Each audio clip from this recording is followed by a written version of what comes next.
una charla sobre la Revolución Rusa propiamente dicha, en esta jornada justamente conmemorando 12 años de la Revolución Rusa. Antes tuvimos un poco la charla de situación política, coyuntura actual, pero también la idea es poder extraer algunas de las principales conclusiones universales de esa experiencia profunda que fue la revolución más grande en la historia de la humanidad. Como diría Trotsky también, el cambio de frente más grande en la historia de la humanidad, cuando la clase obrera tomó el cielo por asalto y se embarcó en la dura y sinuosa tarea, digamos, de construir el socialismo. Bien dijo Duch que estamos ante la revolución más grande de la historia, y lo podemos ampliar un poco más el concepto. Estamos seguramente ante el acontecimiento más grande de la historia de la humanidad. Y no es porque a nosotros nos guste inflar a la Revolución Rusa, sino porque es la primera y única vez en la historia que los oprimidos tomaron el poder y ejercieron su propio poder para dirigir sus propios destinos. No hay otra experiencia en la historia de la humanidad de que los de abajo se hayan alzado y hayan triunfado. Eso solo lo pone en la cúspide de la historia de la humanidad, más allá de cualquier otra cosa. No tenemos un antecedente y no tenemos otra circunstancia posterior que tenga esta dimensión. Además, ha ocurrido en un país que representaba la sexta parte del planeta Tierra, porque las cantidades, las proporciones también hacen. No es que ocurrió en algún lugar menor, sino que el Imperio Ruso, los obreros se alzan, toman el poder e empiezan a tratar de transformar la historia de la humanidad. No es moco de pavo. Por eso los 100 años de la Revolución Rusa no son cualquier fecha. Por eso nosotros estamos obligados a conocerla y estamos aún más obligados a estudiarla.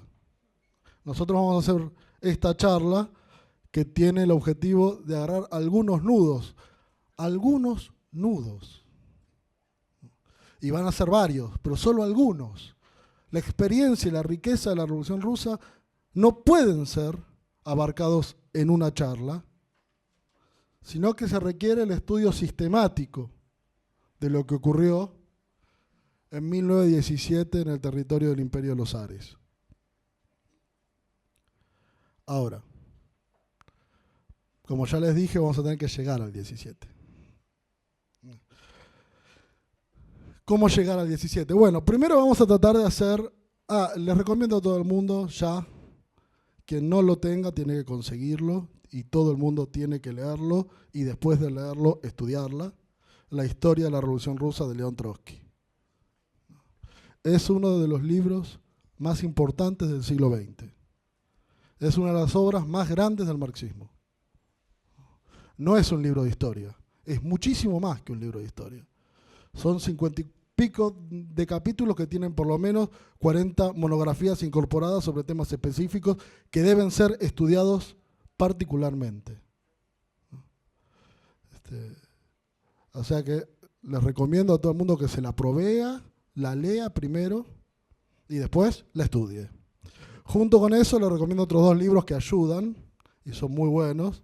Uno, el clásico Los 10 días que conmovieron al mundo, de John Reed, que es una crónica apasionante de un escritor y periodista espectacular que estuvo in situ en Petrogrado en el momento de la revolución y se encargó de escribirla contrarreloj para que todo el mundo se entere efectivamente de lo que había ocurrido en Rusia. Otro libro que es muy bueno, que está escrito un poco después, es el de Víctor Serge, El año primero de la Revolución Rusa. Son todas obras que ayudan a tener todo un bagaje que permita agarrar la madre de todas las obras, que es la historia de la Revolución Rusa de León Trotsky, en 2 simpáticos tomos. Bueno, ahora sí. ¿Cómo vamos a llegar al 17? Bueno, para llegar al 17 y entender qué ocurrió ahí, tenemos que empezar por conocer qué es Rusia, qué era el Imperio de los Zares. No nos vamos a ir, la historia rusa es muy grande, yo voy a hacer un corte. Rusia era un país imperialista, un imperialismo atrasado, ya voy a dar las características, que estaba gobernado por un sistema de tipo feudal, que había sido el bastión de la reacción europea frente a la revolución burguesa, el bastión del absolutismo contra la Revolución Francesa. Era tan atrasado que el sistema feudal y el sistema de servidumbre va a estar rigiendo hasta 1861. En 1861, por arriba, la autocracia, los nobles, que además empezaban a ser terratenientes y tenían algunas fábricas, se ven impelidos a modernizar mínimamente al país. Se ven impelidos porque están, si bien ellos están en el extremo oriente, un largo oriente, un enorme oriente, están impelidos porque están en competencia con la Europa que avanza a pasos agigantados producto de la revolución industrial. Están impelidos porque necesitan incrementar la productividad de la tierra para vender más cereales. Entonces deciden, en 1861, decretar la liberación de los siervos. ¿Qué significa la liberación de los siervos? No todo el mundo está obligado a conocer qué es el sistema feudal, igual no da el tiempo acá sí para meternos en lo que es el feudalismo. Simplemente voy a informar, ¿no?, que lo que significaba esto es que, primero, la tierra estaba fuera de lo que podemos llamar propiedad privada en sentido estricto. No se podía ni comprar ni vender, era propiedad directa de los grandes terratenientes. Los campesinos que habitaban esas tierras no eran propietarios de su parcela ni nada por el estilo, trabajaban para el señor feudal, ¿no?, de distintas formas. No nos importa el método específico en el cual se daba en Rusia. Lo cierto es que laburaban algún tiempo para su propia subsistencia, el resto trabajaban para el señor feudal. Formalmente eran propiedad del señor feudal. Los campesinos eran propiedad del señor feudal, porque eran ellos los que trabajaban sus tierras, ¿no? Significaba que no solamente no podían decidir, sino que tampoco podían irse. Eso generaba una productividad de la tierra efectivamente baja, ¿no? Y además impedía el desarrollo del capitalismo como tal. Impedía una agricultura moderna, impedía el desarrollo de una sociedad moderna. Lo que hace la autocracia es una transformación por arriba. Lejos de la Revolución Francesa, que va a expropiar las tierras de los nobles, de la monarquía, que va a expropiar las tierras del clero y que va a desarrollar una reforma agraria, lo que se hace es una reforma agraria mezquina, muy mezquina, terriblemente mezquina, en el cual se le otorga una parcela de menos de 5 hectáreas a cada varón, para que la trabaje. Esas parcelas de 5 hectáreas no eran, además, tenían que pagarlas. No se las da a título gratuito.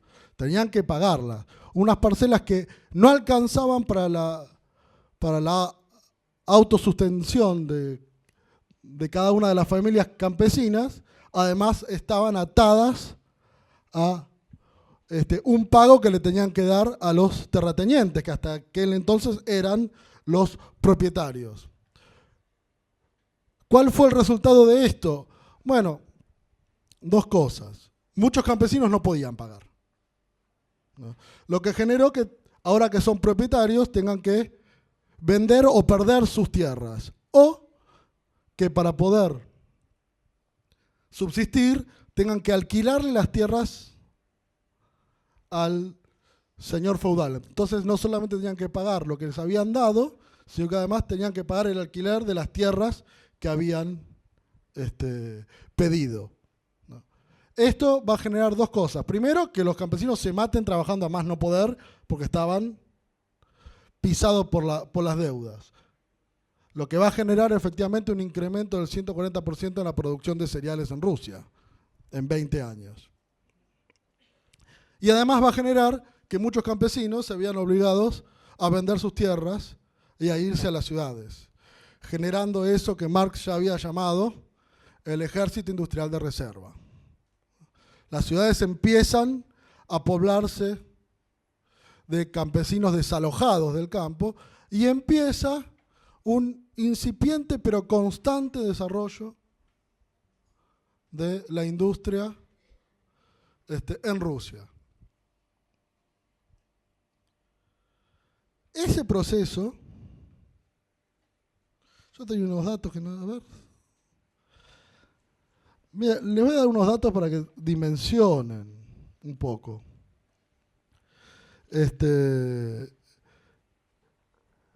El simple incremento poblacional de las familias campesinas ha generado, porque ustedes imagínense, las familias tienen hijos y esos hijos necesitan tierras, y lo que le queda es repartirse las tierras que ya tenían, ¿no?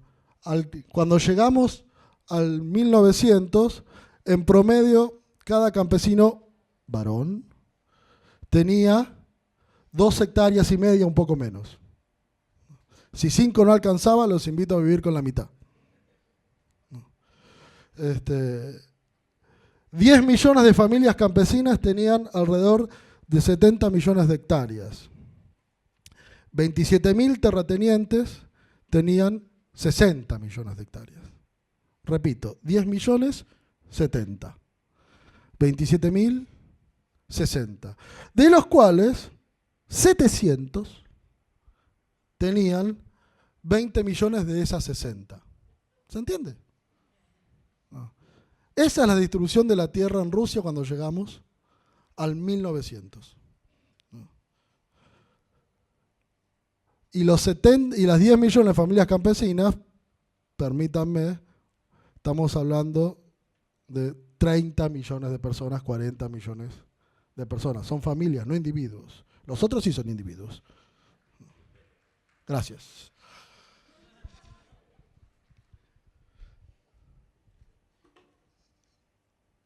Otro fenómeno que se produce al calor de ese pequeño desarrollo industrial, ¿no?, es una lluvia de inversiones, particularmente francesas, ¿no?, sobre las ciudades rusas. Se da un inmenso proceso de industrialización en algunas ciudades rusas, ¿no? Ahí se da un proceso que Trotsky da en llamar el desarrollo desigual y combinado producto de la ventaja del atraso. ¿Qué significa la ventaja del atraso?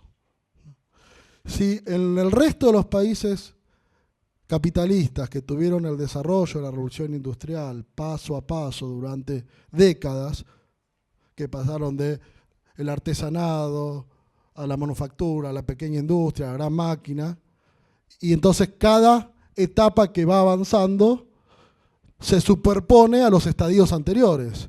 Entonces convive gran industria con algún taller artesanal y da toda una desigualdad. Rusia va a saltar de la nada, no llegó a haber artesanado realmente en Rusia, va a saltar de la nada a la gran industria. No va a pasar por las etapas intermedias. Ese salto no lo va a dar el desarrollo de una burguesía rusa que va invirtiendo. No, lo va a dar la inversión directa de capitales imperialistas, particularmente franceses, pero también ingleses, que va a poner fábricas. Esto genera una situación muy loca. Rusia va a ser el país del mundo que tiene la mayor concentración industrial, no el mayor desarrollo, la mayor concentración industrial. Tengo otros datos, los datos siempre me ayudan cuando los encuentro. Tomando en cuenta datos que nos proporciona Trotsky. En Estados Unidos, el 18% de las industrias tenían menos de 100 trabajadores y otro 18% tenían más de 1000. Bueno, en Rusia había el 40%, 42% de las industrias tenían más de 1000 obreros.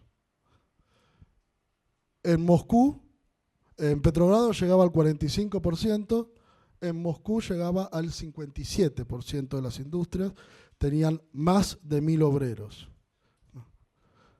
En Petrogrado, o San Petersburgo, o después lo que se va a conocer como Leningrado, la fábrica Putilov, la más grande, es un complejo de fábricas, va a oscilar a principios del siglo en los 20.000 obreros y cuando lleguemos al 17 va a estar cerca de los 40.000 obreros. Una fábrica grande. Esa es la concentración industrial y la concentración obrera que se da. ¿Qué genera esto? Genera una formación social muy particular, donde en lo que llama Trotsky, un océano campesino,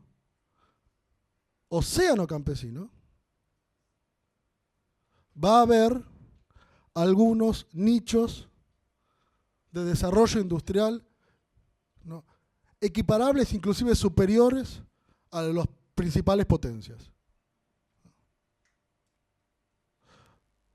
Y ese desarrollo industrial no va a ser producto del desarrollo de una burguesía autóctona, sino que va a ser producto de la inversión del imperialismo aliado principalmente con los terratenientes que detentaban el poder.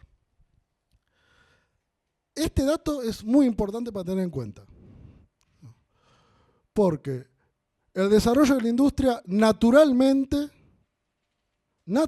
desarrolla a la clase obrera.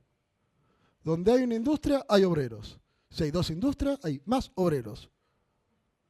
Si hay 10 industrias, hay muchos más obreros.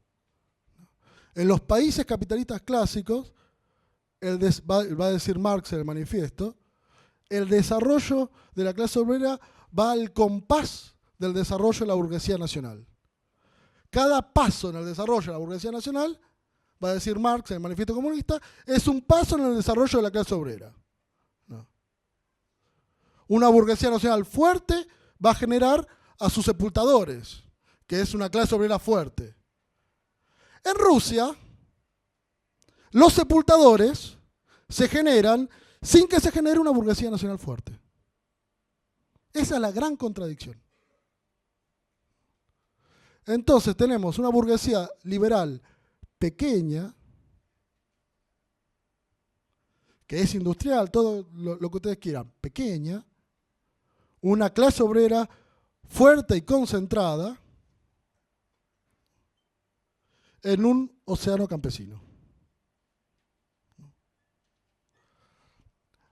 Esto empezando el siglo XX. En 1904 empieza lo que se va a conocer como la guerra ruso-japonesa. No me voy a meter en la guerra, empieza nada más porque, y ocurre contra Japón, pero en la zona que hoy es China-Corea. ¿No? ¿Por qué ocurre? ¿No? Porque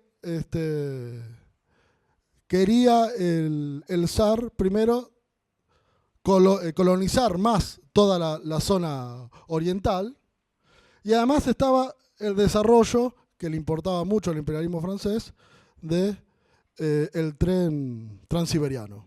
Quería que llegue a el otro punto para tener salida por el Océano Pacífico de la producción cerealera e industrial rusa. Bueno, no importa cómo fue la guerra, simplemente le voy a decir que Rusia no ganó una sola batalla. Ninguna. Perdió todas. No. Eso generó un gran desprestigio en la monarquía. Generó un montón de privaciones en la sociedad y generó una revolución. ¿Cómo va a empezar esa revolución? Bueno, a ver. Al calor que se desarrollaba el movimiento obrero ruso, tanto la monarquía, el zar, la autocracia, como sectores de la iglesia, como sectores de la policía, se ven interesados en controlar al naciente movimiento obrero. En Rusia, yo no lo dije, pero lo digo acá y lo voy a repetir hasta el hartazgo a partir de ahora. No había ninguna libertad democrática. No había ningún sindicato, no había nada. Estaban prohibidos.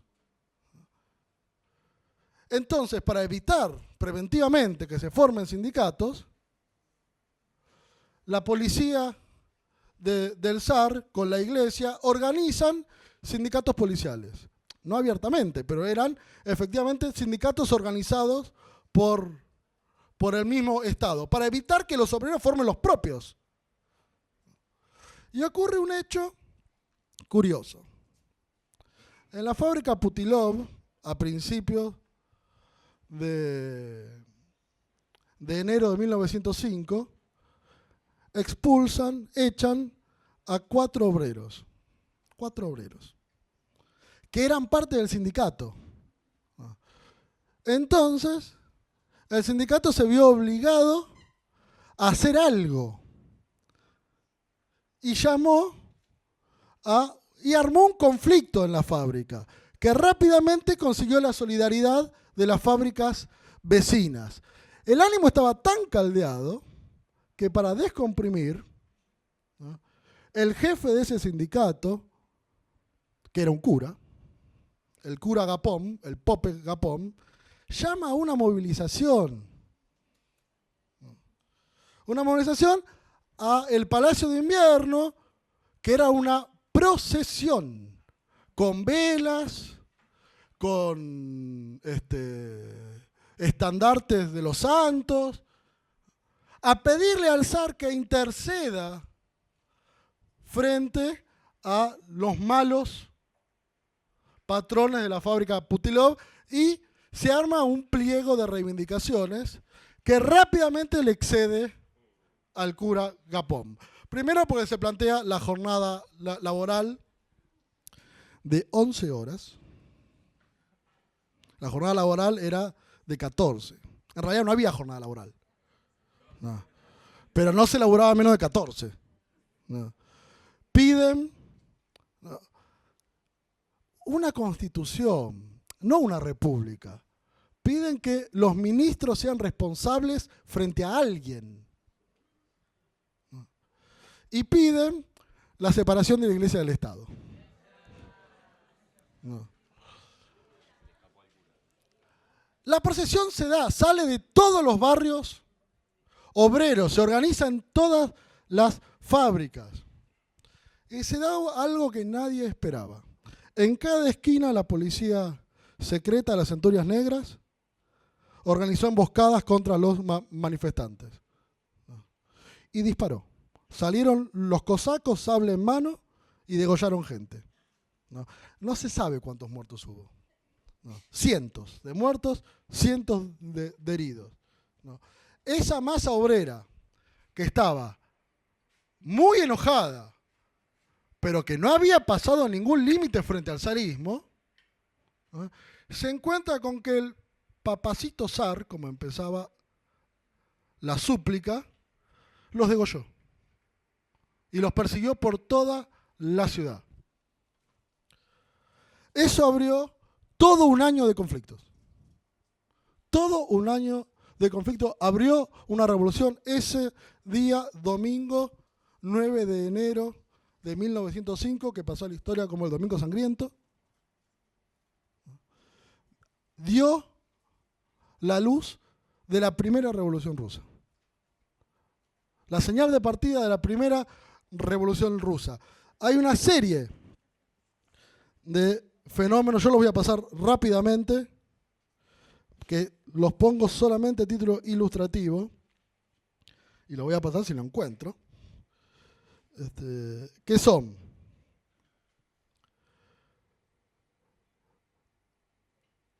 ocurre el junio, el 15, frente a esa situación, en la sublevación del acorazado Potemkin. Los marinos se sublevan. Por 11 días toman control de un acorazado. Ponen la bandera roja. El resto de la flota se niega a atacarlos. Se quedaron en un barco en alta mar. No sé si alta mar, pero en el mar. Se quedaron 11 días hasta que se quedaron sin víveres y huyeron a Rumania. Nunca más se supo de ellos. Luego vamos a tener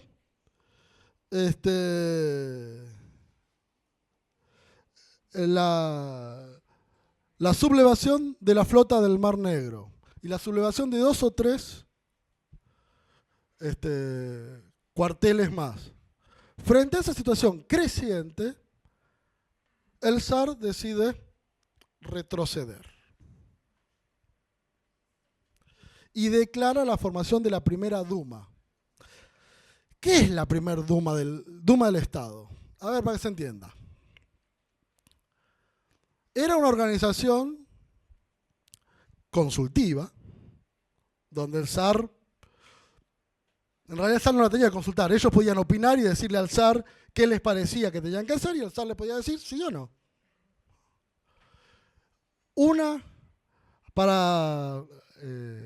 Se hace todo un registro electoral de electores para los que pueden votar, ¿no?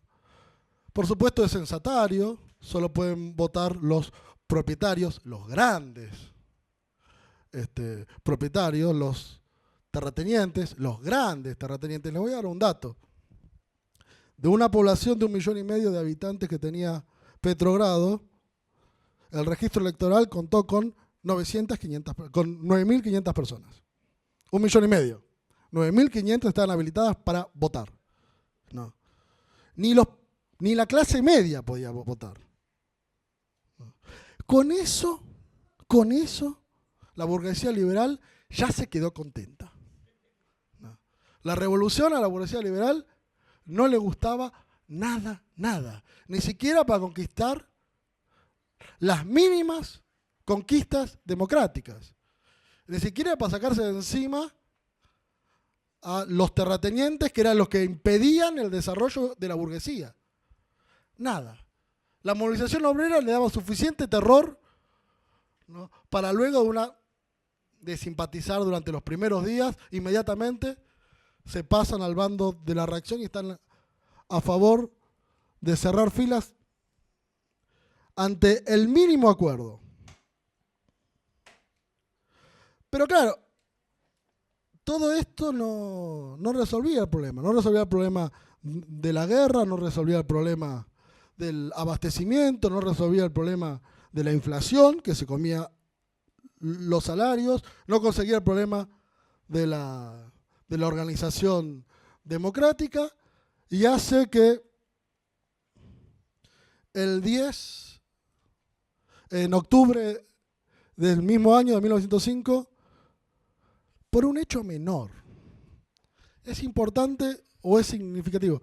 Los hechos que detonan los grandes acontecimientos no siempre son grandes hechos, sino que son la cristalización de un estado de ánimo que estalla por cualquier motivo.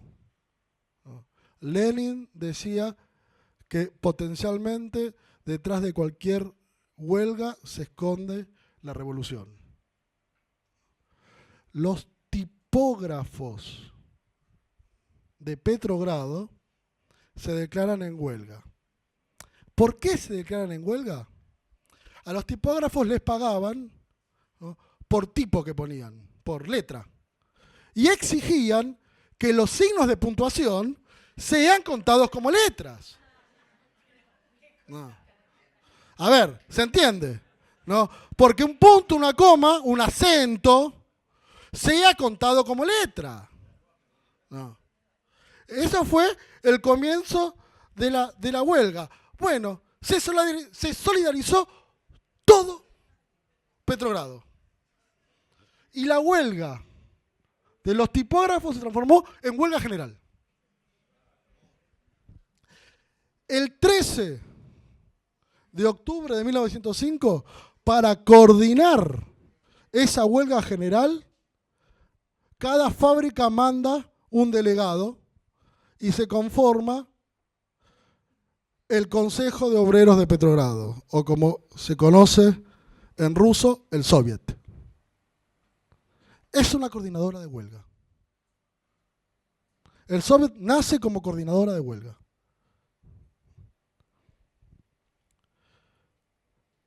Junto con ese proceso estalla una primera rebelión campesina.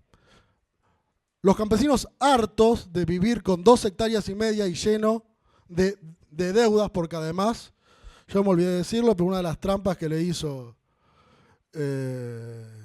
la autocracia cuando le dio la tierra es que se las valuó al doble de lo que realmente valían, ¿no?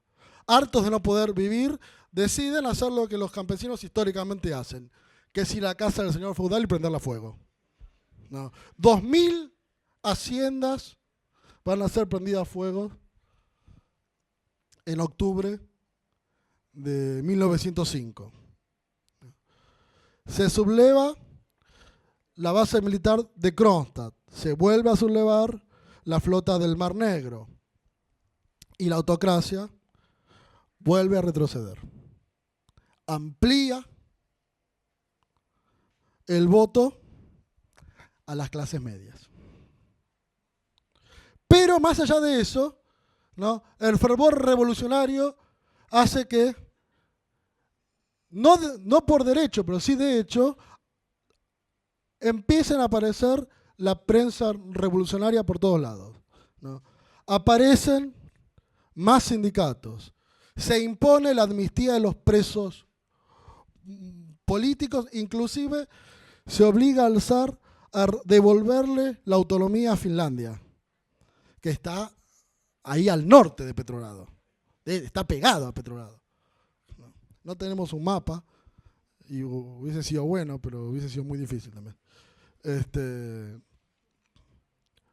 Todo eso ocurre en 1905, en una rebelión que desata toda una potencialidad, pero que tiene algunos límites. Hay un hecho más que lo voy a dejar para después. Algunos límites. Primero porque la clase obrera de Petrogrado estuvo en lucha durante todo el año. Había mucho cansancio. Después porque había, efectivamente, bastiones del ejército que se sublevaban, pero el ejército en su conjunto no se sublevó. Se mantuvo fiel al zar. Y rápidamente el zar consiguió controlar la situación en la capital y meter preso al Soviet, a los jefes del Soviet. A los obreros no les dio ni siquiera, por cansados que estaban en Petrogrado, de decretar la huelga contra la detención del Soviet. El Soviet de 1905 tenía a su cabeza, no era formalmente la cabeza, pero sí en la realidad, a León Trotsky. Tenía 23, 24 años. ¿No? Si alguno quiere compararse, ¿no? 23, 24 años, dirigir el Soviet una revolución, a ver.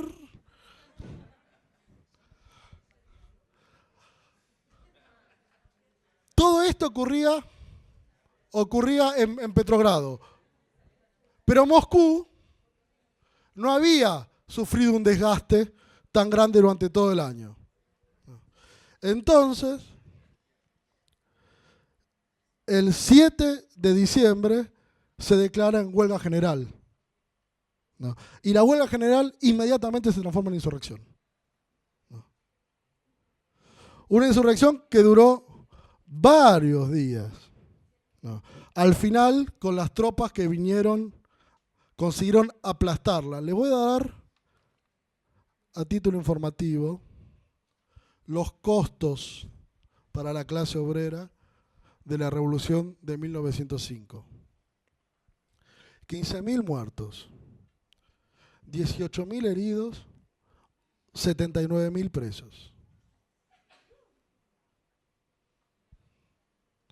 Una lectura lineal podría decir que fue una tragedia.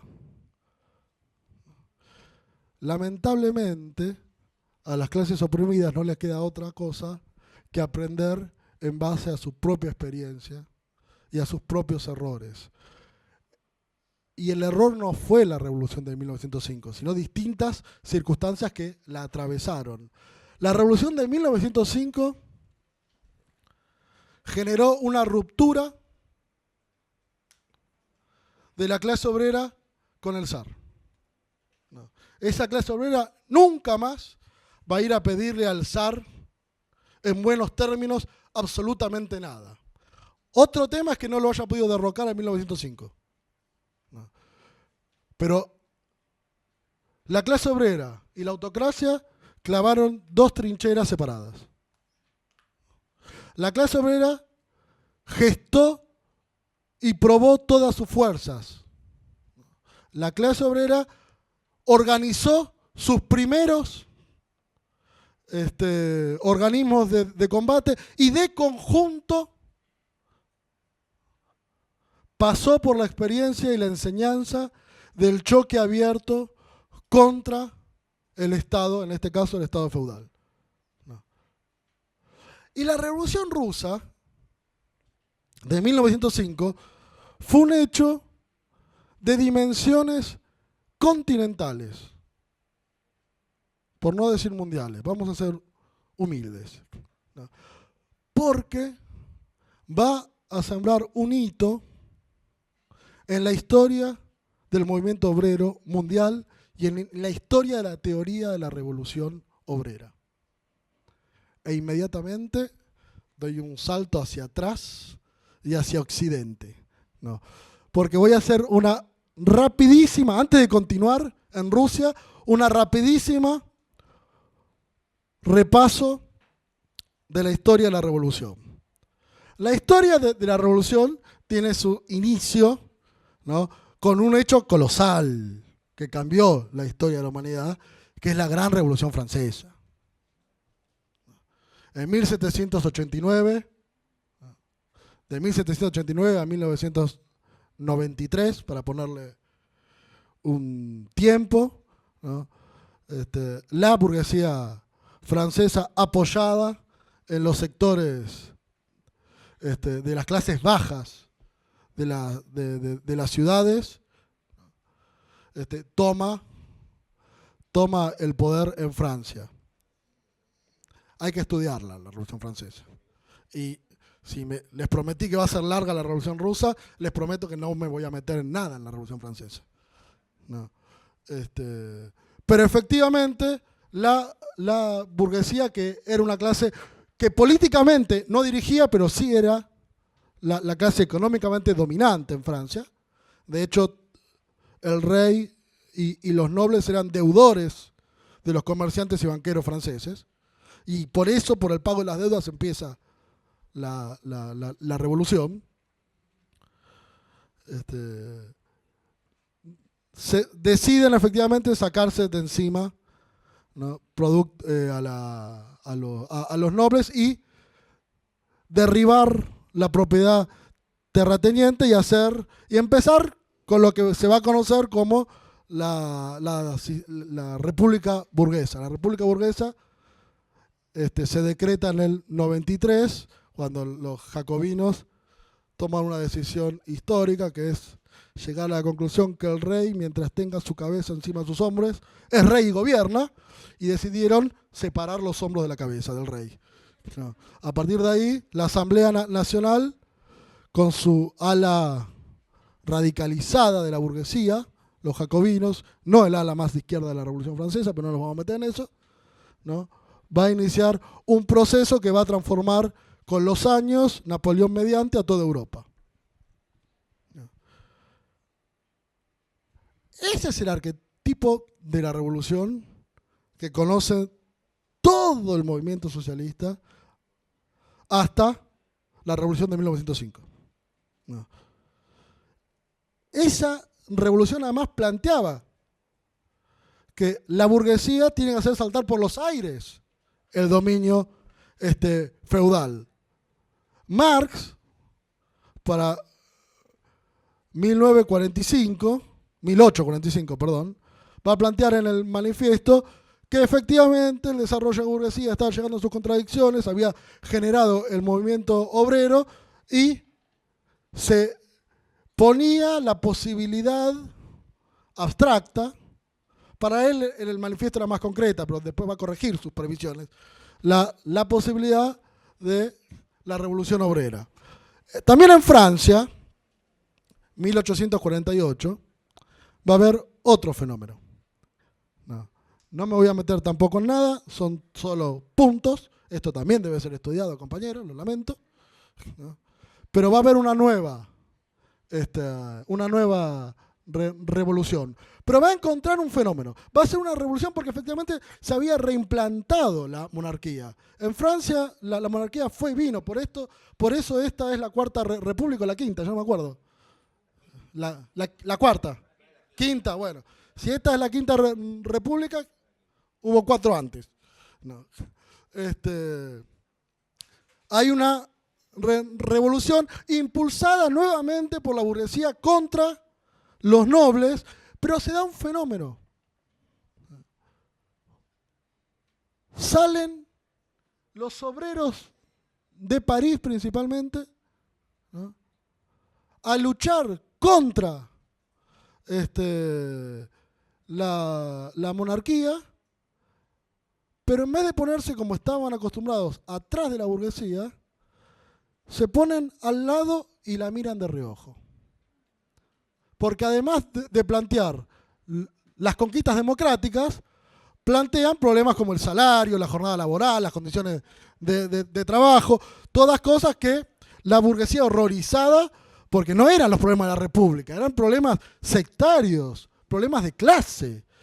Mientras que la burguesía pensaba en el país, los obreros mezquinos pensaban en ellos. No. Así que la burguesía que pensaba en el país y no en ellos, se alió con la reacción contra los obreros. Porque para la burguesía el país son ellos.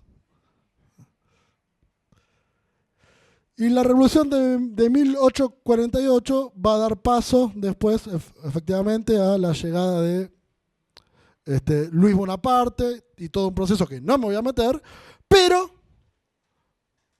aunque la clase obrera no va a triunfar, va a dejar una enseñanza que Marx la va a sintetizar en el, ¿cómo es? En la... Ay, Bobby, ayúdame, no me acuerdo del libro. No. La lucha de clases en Francia. Gracias. En el texto de la lucha de clases en Francia, que también hay que estudiarlo, ¿no? Es mucho, ¿qué vamos a hacer? Es una jornada de formación. Estos son todos tips, ¿no? Pero ¿cuál es la conclusión a la que llega Marx y el aporte a la historia de la revolución? ¿No? Es que la clase obrera había ocurrido 2 cosas. La clase obrera se había independizado como clase y la burguesía había dejado de ser una clase revolucionaria. Esas 2 conclusiones, ¿no?, que están íntimamente ligadas.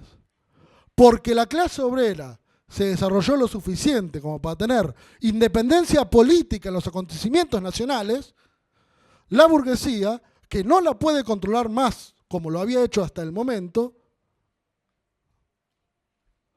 deja de recurrir a los mecanismos de la revolución para imponer sus intereses.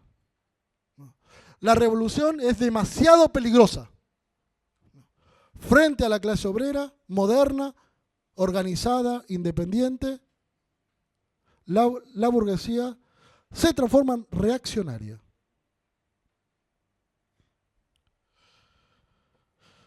No voy a poner los números del desastre del 48, pero voy a saltar a otro hecho histórico. También en Francia, no por nada Marx va a decir que Francia es la capital de la revolución. En 1871,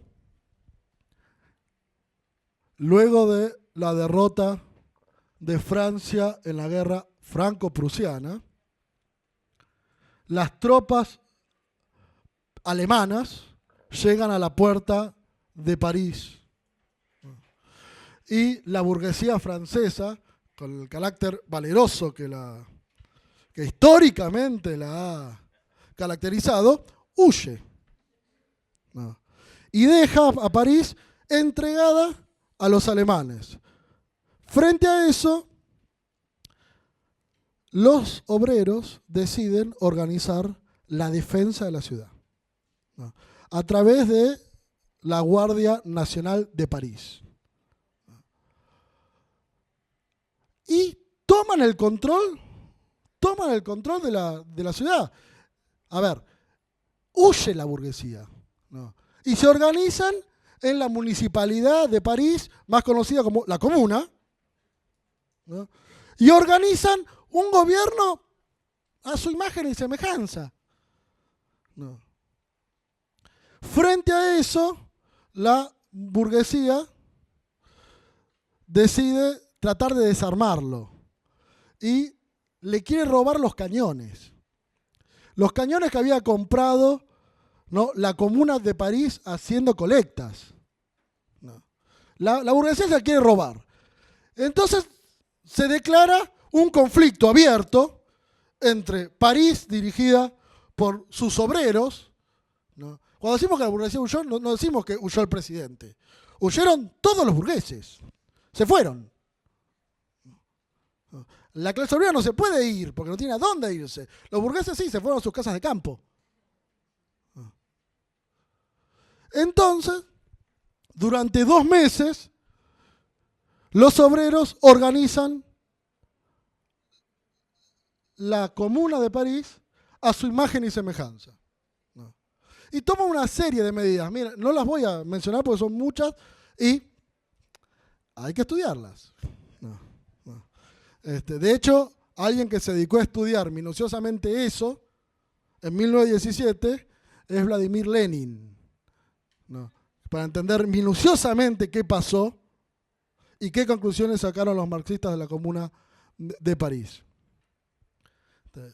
La burguesía francesa llegó a un acuerdo con los alemanes, ¿no? Entonces el ejército alemán, que no quería ensuciarse las manos, liberó a los 14.000 presos que tenía del ejército francés para que sean los franceses los que masacren a la Comuna de París.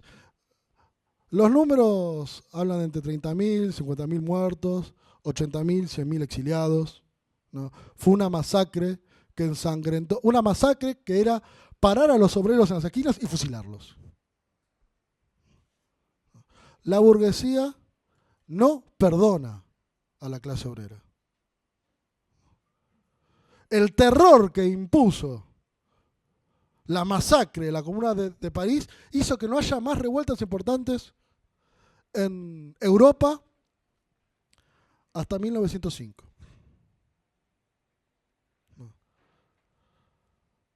Inclusive la socialdemocracia, los sectores de derecha de la socialdemocracia van a empezar a cuestionar con los años la misma idea de la revolución. Hay que estudiarlo.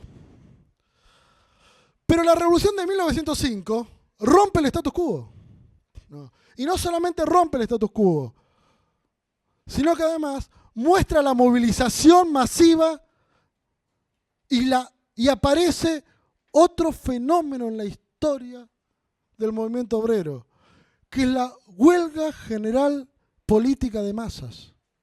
Los obreros se declaran en huelga general y en insurrección por cuestiones políticas y salen a las calles. La revolución de 1905 va a plantear la actualidad de la revolución obrera. Si la Revolución Francesa postuló el comienzo de la era de las revoluciones. 1948, la independencia de la clase obrera y que la burguesía era reaccionaria. La Comuna de París nos mostró la primera experiencia de dictadura del proletariado. 2 meses duró, heroica. La revolución de 1905 planteó que la clase obrera estaba en condiciones de tomar el poder. Bueno, esto no es poco. Rosa Luxemburgo, Lenin, Trotsky, Kautsky, que en ese momento tenía posiciones menos reaccionarias, era el ala centrista de izquierda. Le va a durar un rato, no mucho. Plantean el problema de esa actualidad. ¿Qué hacer? Y en Rusia, particularmente, no solamente la actualidad en términos generales de la Revolución Obrera, sino la actualidad en Rusia de la Revolución Obrera. Y la socialdemocracia rusa entra a sacar conclusiones de todo tipo y color sobre qué hay que hacer. Vamos a plantear las 3 ideas principales. Todos arrancaban de una coincidencia. Rusia es un país de desarrollo capitalista desigual, pero con un régimen absolutista, monárquico. Por lo tanto, la revolución que hay que hacer es la que barra con ese régimen. Históricamente, quien cumplió esa función es la burguesía en la Revolución Francesa. Por lo tanto, por su contenido, por lo que tenía acá, por sus tareas, ¿no? Nadie dudaba que en Rusia lo que había por delante era una revolución burguesa, que tenía que conquistar las libertades democráticas, que tenía que modernizar al país, que tenía que encarar el problema de las nacionalidades. El Imperio ruso dominaba a por lo menos 15, 20 naciones distintas,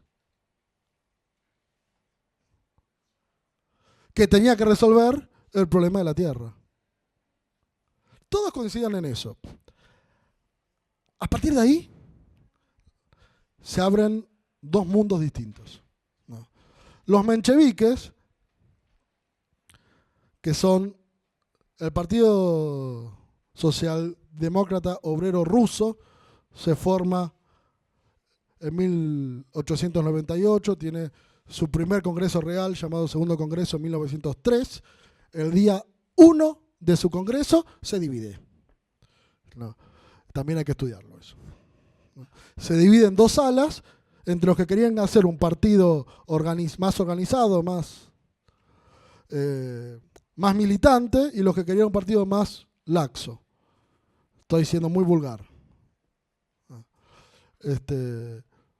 La primera votación la ganan Lenin, y entonces, como son los mayoritarios, se llamaron bolcheviques, que significa mayoritarios, y los minoritarios se les puso el nombre de mencheviques, que son los de la minoría. Así el Partido Socialdemócrata Obrero se rompe el día de su fundación en 2 salas. Bueno, esas 2 salas intervienen de manera distinta en la Revolución del 5. El Partido Bolchevique interviene con más fuerza, más organizado, el menchevique era un flam.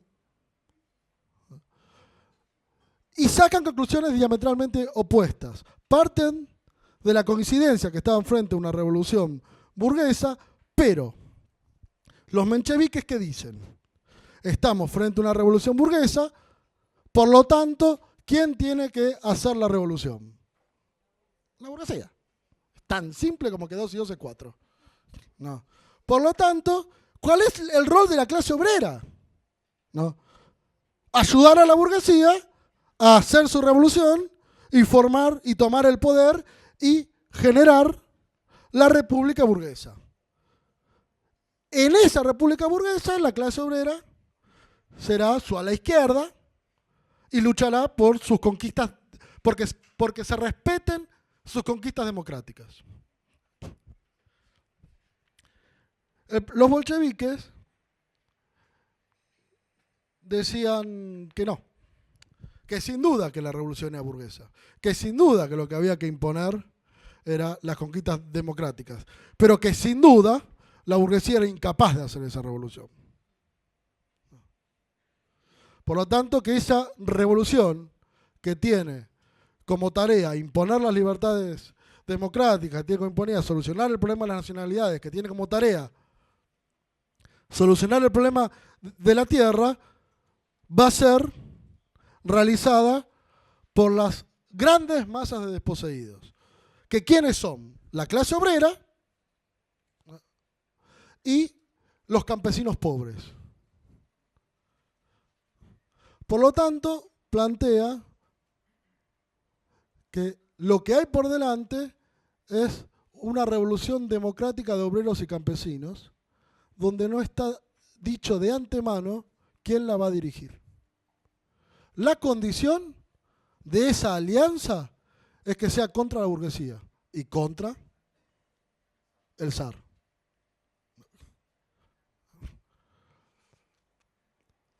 Trotsky, que estaba fuera de los dos bandos, grave error que le va a costar mucho, pero eso se lo vamos a dejar a Bobby si lo quiere agarrar mañana. Tiene una postura que difiere un poco de la de Lenin. No. Coincide que estamos frente a una revolución burguesa por sus tareas. No. Coincide con que la burguesía es reaccionaria, incapaz de hacer ninguna revolución, pero plantea que el campesinado es incapaz de dirigir la revolución. Que solamente el proletariado puede dirigir esa revolución acaudillando a las masas de campesinos pobres. Que por sus condiciones de existencia, por sus condiciones de vida, los campesinos no podían formar una unidad compacta y una unidad política. Marx va a catalogar a los campesinos, cuando analiza la Revolución del 48, como una bolsa de papas. ¿Por qué es una bolsa qué es una bolsa de papas? Una bolsa de papas es una bolsa con un montón de papas autónomas. No hay una relación solidaria de organización entre las papas. No. Los campesinos, ¿no?, son, cada familia campesina es un ente autónomo en el mar del campo. ¿No? Los lazos de solidaridad entre los campesinos, como su forma de subsistencia es de autoconsumo, como las relaciones sociales entre campesinos están reducidas al mínimo, no pueden conformar una coalición política estable. Y además, porque no tienen un programa político propio. El pequeño campesino no es un pequeño propietario. Su proyecto de vida es el del pequeño burgués, que le tiene bronca a los grandes terratenientes porque no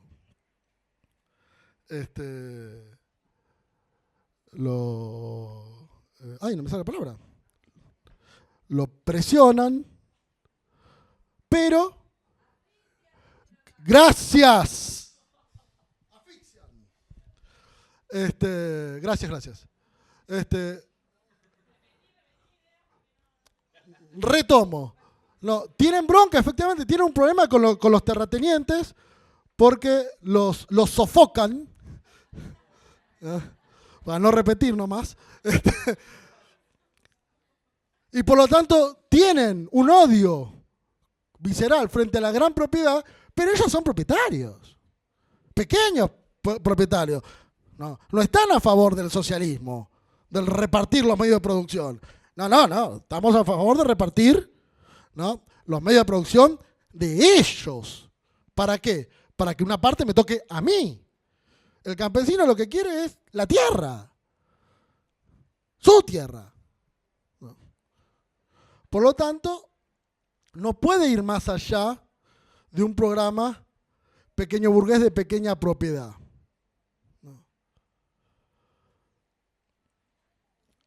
Entonces, frente a esa imposibilidad, Trotsky plantea que el único que puede dirigir esta revolución es la clase obrera caudillando a los campesinos. Pero ¿qué ocurre? Y acá viene el secreto. Si la clase obrera está al frente de la revolución, por supuesto que lo que va a motorizar a la revolución son los problemas democráticos. Por eso es una revolución democrática. Pero va a poner a la cabeza de esa revolución a los obreros que tienen problemas que no son solamente los de la revolución democrática. No. Por supuesto que quieren las libertades políticas, eso es natural. Pero al obrero, que trabaja 10, 11 horas, ¿no?, el reparto de la tierra, digamos que no le cambia su existencia. No. Pero sí le cambia su existencia, ¿no?, las condiciones de trabajo, ¿no?, el problema de la producción, el problema del salario. La clase obrera al frente del Estado revolucionario se ve tentada, si no es idiota, a resolver sus propios problemas. Y los problemas de la clase obrera son los problemas de la revolución socialista. Entonces va a decir Trotsky, la revolución que empieza motorizada por problemas democráticos, como pone a la clase obrera al frente, deviene en revolución socialista. Ese es uno de los pilares de lo que se conoce como teoría de la revolución permanente, que la empieza a esbozar Trotsky en 1906 como balance de la revolución de 1905 en un libro que se llama Resultados y Perspectivas, que es el balance de la revolución del 5, como dije recién, y lo va a seguir profundizando. La teoría de la revolución permanente, lo digo en 2 palabras, después Bobby, que lo resuelva porque va a ser problema de él, plantea que es permanente en 3 sentidos. Es permanente porque, lo que dije recién, la clase obrera, al frente de la revolución democrática, la transforma en socialista por querer resolver sus problemas de clase, por poner en la agenda sus problemas de clase. Es permanente porque necesariamente tiene que ir transformando a la sociedad a la cual a la cual está dirigiendo. No puede cristalizar, tiene que ir disolviendo las condiciones de la propiedad privada y del Estado. Por lo tanto, es una forma de organización social intrínsecamente inestable, porque tiene que ir progresando permanentemente. Y es permanente en el plano internacional, porque si Rusia, que es un país capitalista atrasado, puede hacer la revolución socialista, es solamente porque la economía mundial es una sola y Rusia es parte del mundo. Por lo tanto, para Trotsky, la revolución en Rusia es el primer paso de la revolución mundial. Y solamente puede triunfar si se extiende permanentemente en el resto del mundo. Son los 3 sentidos de la permanencia de la revolución permanente. Que también, compañeros, hay que estudiar. Hay un libro que se llama La Revolución Permanente, que habla justamente sobre el tema. Es de Leon Trotsky. Bueno, volvamos entonces a 1900. Me estoy cansando y solo va una hora. Volvamos entonces a Rusia. Ya pasó la revolución de 1905. Bueno, luego de la revolución de 1905, por supuesto, que el zar tardó 25 minutos en disolver la Duma que había convocado. Una vez que sacudió la revolución, todas las promesas que había hecho, por pequeñas que sean, las borró. Y cuando se disolvió la Duma, ¿no?, los burgueses diputados dijeron, bueno, perfecto, nos vamos a casa. Nadie protestó nada. Están suficientemente satisfechos con haber destruido a la Revolución Obrera.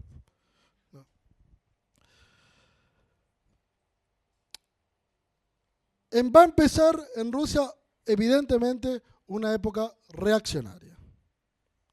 Todas las libertades democráticas conquistadas en el proceso de la Revolución del 5 se van a perder todas, ¿no?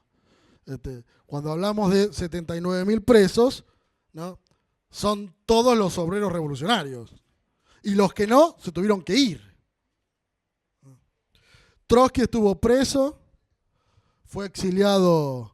Trotsky fue el responsable, y eso no es un dato menor, como último presidente del Soviet, va a ser el responsable de la defensa del Soviet frente a los tribunales zaristas, ¿no? Por supuesto, él va a defender todo lo actuado por el Soviet. Por supuesto, los tribunales zaristas los van a condenar, ¿no? Lo van a condenar al exilio en Siberia, que en no mucho tiempo va a conseguir escaparse. Y huir a París, creo, primero, y luego va a Suiza. Y después va a terminar en Estados Unidos. Pero no importa, eso para la biografía de Trotsky en mi vida, que hay que estudiar. Bueno, la reacción va además a generar toda una época de retroceso, de desmoralización, ¿no? Va a un retroceso generalizado de todas las organizaciones obreras. Un montón de gente se va a plantear la imposibilidad de la revolución, visto y caso que perdimos, ¿no? Pero el mal trago se va a empezar a superar a partir de 1912, van a empezar a volver las huelgas, se va a empezar a recalentar el clima, y todo venía en un proceso de relativa efervescencia hasta 1914. En 1914 empieza algo que todo el mundo esperaba. No hay nada más anunciado que la Primera Guerra Mundial. Nada. No hay acontecimiento que solamente faltaba saber cuándo. Cuando los bolcheviques entren, tomen el poder y tomen el control de los papeles de la diplomacia zarista, van a descubrir que el Estado Mayor ruso tenía previsto la Primera Guerra Mundial para el 15. ¿No? O sea, que de ahí no pasaba, ¿no? Y que aparentemente estuvo operando en el atentado de Sarajevo, que fue el detonante. Pero efectivamente una guerra que estaba esperando todo el mundo, porque Alemania, el país más potente de Europa y probablemente junto con Estados Unidos del mundo, ¿no?, había llegado tarde al desarrollo capitalista. Tanto Alemania como Estados Unidos también tuvieron en alguna medida el beneficio del atraso frente a las viejas potencias capitalistas, Francia e Inglaterra. Tanta ventaja tuvieron que empezaron más tarde, pero como no tenían capas geológicas industriales que lo retrasaban, rápidamente fueron más productivas sus economías, sus industrias, que las viejas potencias. Pero Inglaterra y Francia habían llegado un poco antes al reparto del mundo. Cuando Alemania llega como potencia capitalista, se da cuenta que todas las colonias están repartidas. Y son de otro. Las materias primas, los mercados. Entonces, nadie dudaba que Alemania iba a desatar una guerra contra Francia y contra Inglaterra. Nadie.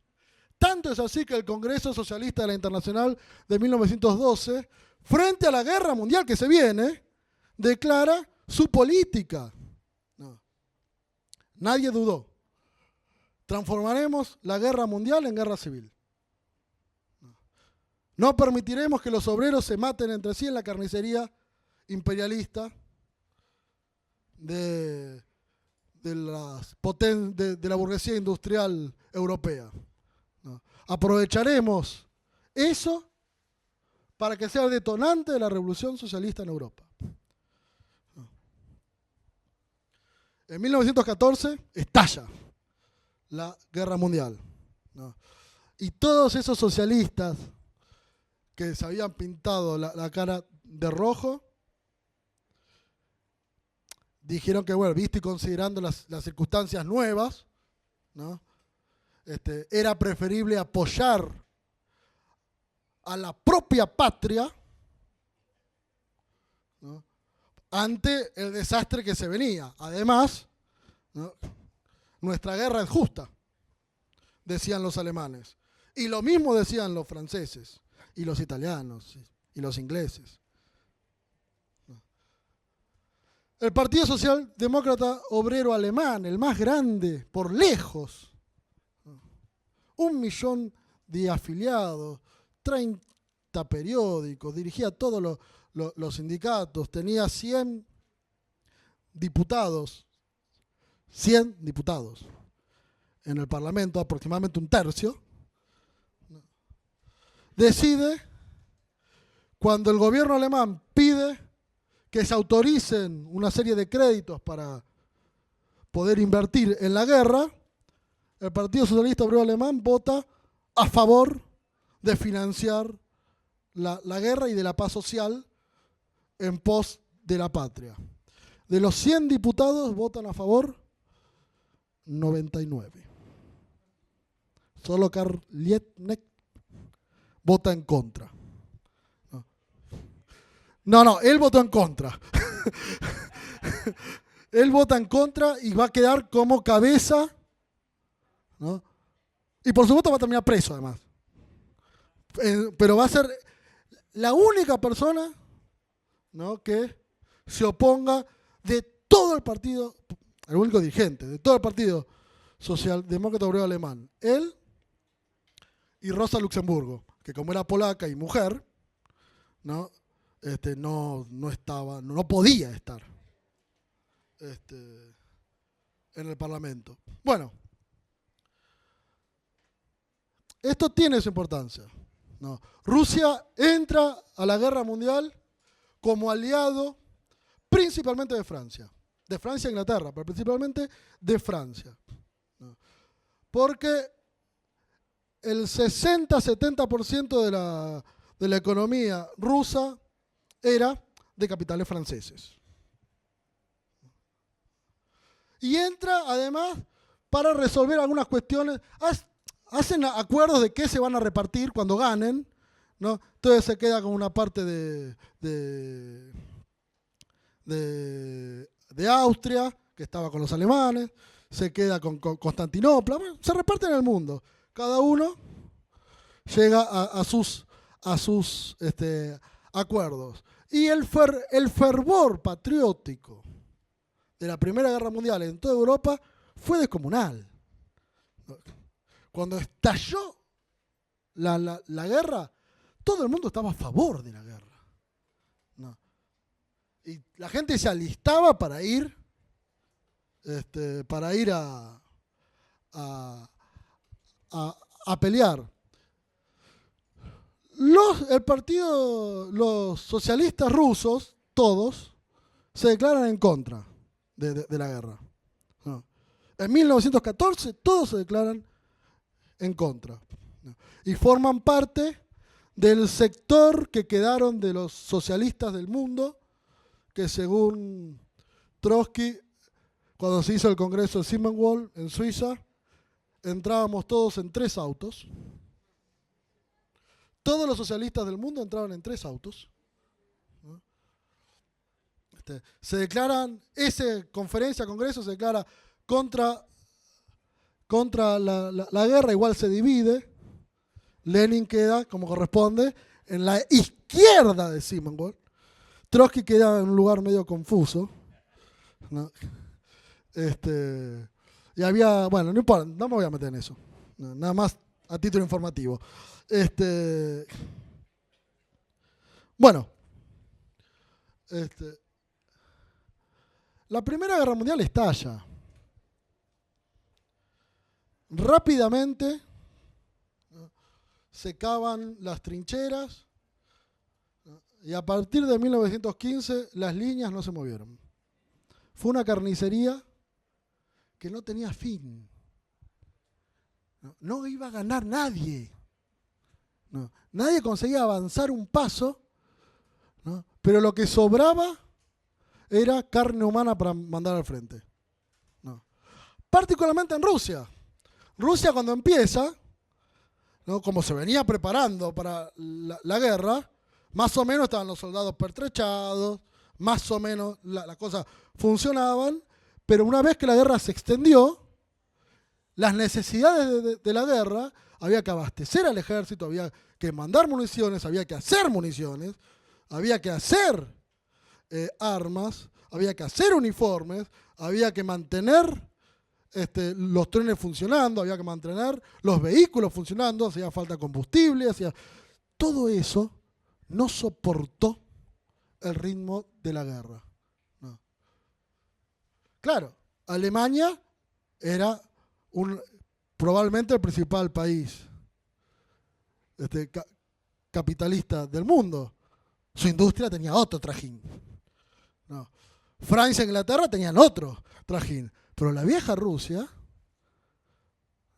no tenía ni revólveres. Y no es una forma de decir. El ejército zarista llegó a mandar a obreros con cuchillos al frente. Lo único que disponía, sí, en masa, el ejército zarista era obreros y campesinos. Ah, eso sí. Esos se mandaban, ¿no?, sin asco. ¿No? Bueno, la burguesía liberal, que al principio estaba en contra de la guerra, ¿no?, porque no veía cuál era su negocio, rápidamente lo descubrió. ¿No? Cuando el aparato militar de los zares no daba para más, se resolvió meter a la industria privada la producción de guerra. Y la burguesía patriótica rusa no dudó, ¿no?, en hacerse millonaria a cambio de producir alguna chuchería. ¿No? Y se metieron y empezaron a defender lo que pasó a ser su guerra. ¿No? Para ellos era un negoción. Un negoción. Ganaron millones y millones de rublos en poco tiempo, a partir de 1915, con la guerra mundial. Y además, trenzaron alianzas profundísimas con el imperialismo.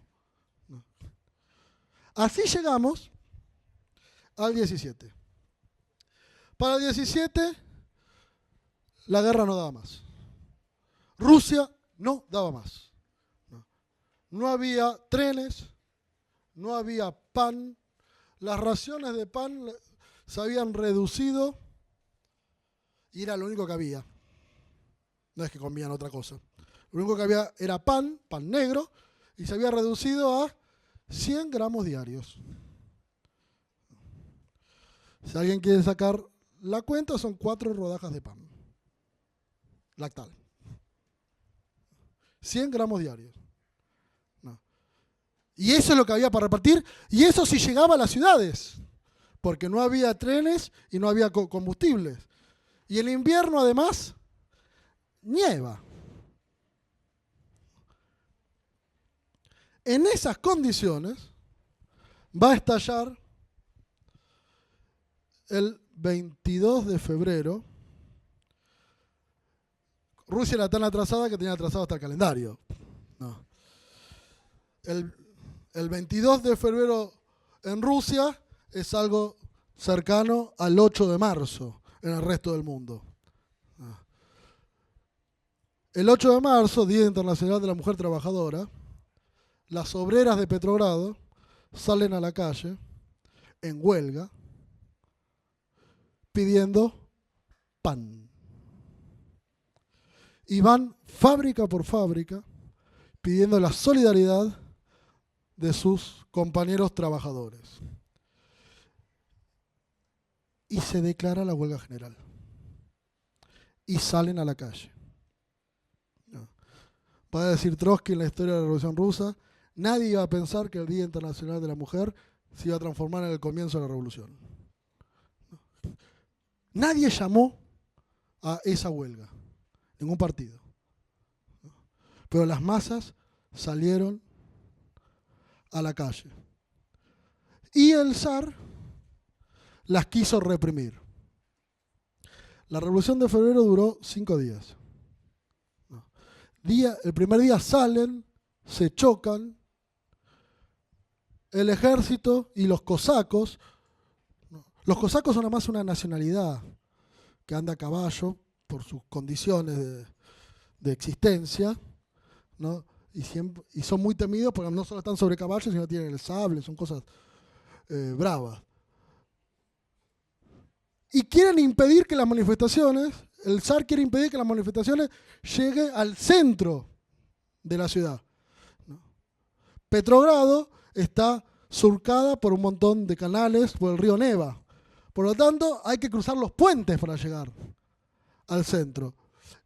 Y el zar mandó a los cosacos a reprimir y a la policía. Los cosacos, que habían tenido un levantamiento contra el zar hace poco, en el 12, la verdad, les chupaba un huevo. No. Nunca fueron el ala izquierda de nada. Nada. No. Pero no les importaba realmente mucho esto. Claro, salieron y lejos de reprimir a las masas, se quedaron ahí, expectantes. Las obreras principalmente, que estaban al frente, querían cruzar. Ustedes imagínense un puente con la montada. Y se iban acercando, iban tanteando el terreno, ¿no? Iban hablando, iban puteando al zar, ¿no? Muy respetuosamente, ¿no? Los miraban y empezaron a pasar entre los caballos de los cosacos. Pasaban, ¿no? Y los cosacos, ni sí ni no, cumplieron las órdenes que les dieron. Vayan y pónganse en el puente. Acá estábamos, dijeron. No. Corten el puente. Acá estamos, miren. ¿No? Y la gente pasaba. Era un colador. Claro, la policía es peor. La policía es el ejército del Estado. ¿No? Trotsky iba a decir, ni pensar en ganar a los policías. ¿No? Entonces salió a reprimir. ¿No? Con tanta mala suerte que los cosacos se hartaron, ¿no? Y hasta tuvieron enfrentamiento entre policías y cosacos. ¿No? Enfrentamiento entre policías y cosacos, ¿no? Y la gente pasaba, ¿no? Bueno, fue una movilización enorme. 22 de febrero. Por el 22 de febrero se hizo de noche, terminó. Y al día siguiente los obreros fueron a la fábrica, en los barrios se había charlado, se había sacado conclusiones de qué había pasado el día anterior, y en vez de ponerse a trabajar, se declararon en huelga. Y continuaron. Y salieron a la calle nuevamente.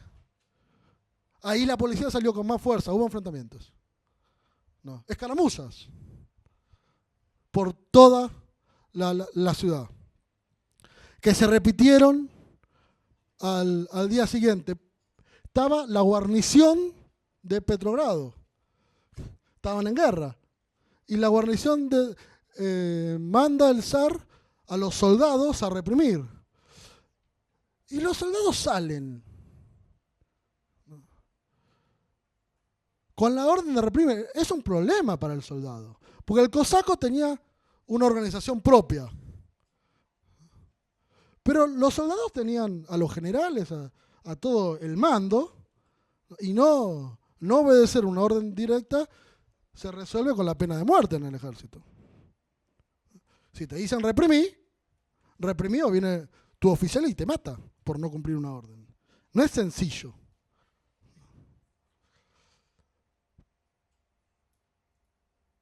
Pero nadie se animaba a reprimir.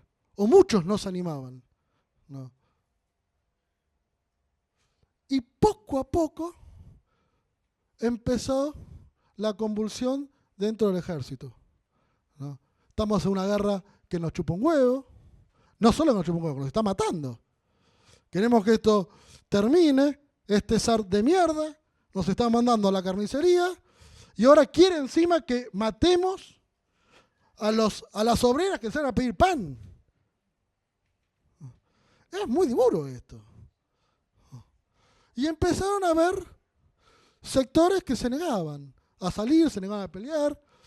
Algún oficial que intimó a algún soldado a que dispare y recibió el cuetazo de otro soldado para evitar que sigan presionando. Y la revolución fue creciendo. Fue creciendo. Día a día. El ejército se quebró. Llegamos al día 26. El día 26 era domingo. ¿Por qué digo que era domingo? Porque las fábricas están cerradas los domingos. Algunos se rió, pero es un problemón. Porque el centro de organización de la clase obrera eran las fábricas. Por lo tanto, el domingo no hubo tanto quilombo. Los obreros no tenían dónde organizarse. Y la gente, claro, dudaba de qué estaba ocurriendo. ¿Había pasado todo? No había pasado. ¿Qué hacemos? Fue un punto de inflexión. ¿No? Al día siguiente, 27, nuevamente se redobló y ya el mismo ejército que no conseguía ni tropas del frente que quieran reprimir, que no conseguía que la guarnición reprima, que la policía había desaparecido de la ciudad, ¿no? Y los cosacos no querían participar, ¿no? Los mismos nobles presionaron al zar para que abdique. El 27 de febrero de 1905, el zar abdica. Bueno, hay una comedia de enredos. Primero abdica en favor de su hijo, después tiene información de que quizás venían unas tropas del frente, entonces manda corriendo a alguien a que vaya a buscar el telegrama de renuncia para no renunciar nada, pero después le dijeron que no, que es mentira, entonces tuvo que mandar otro telegrama. Después lo frenó y dijo, no abdico en favor de mi hijo, sino de mi hermano. Fue toda una comedia de enredo. Al final efectivamente se va. Y Rusia queda sin zar.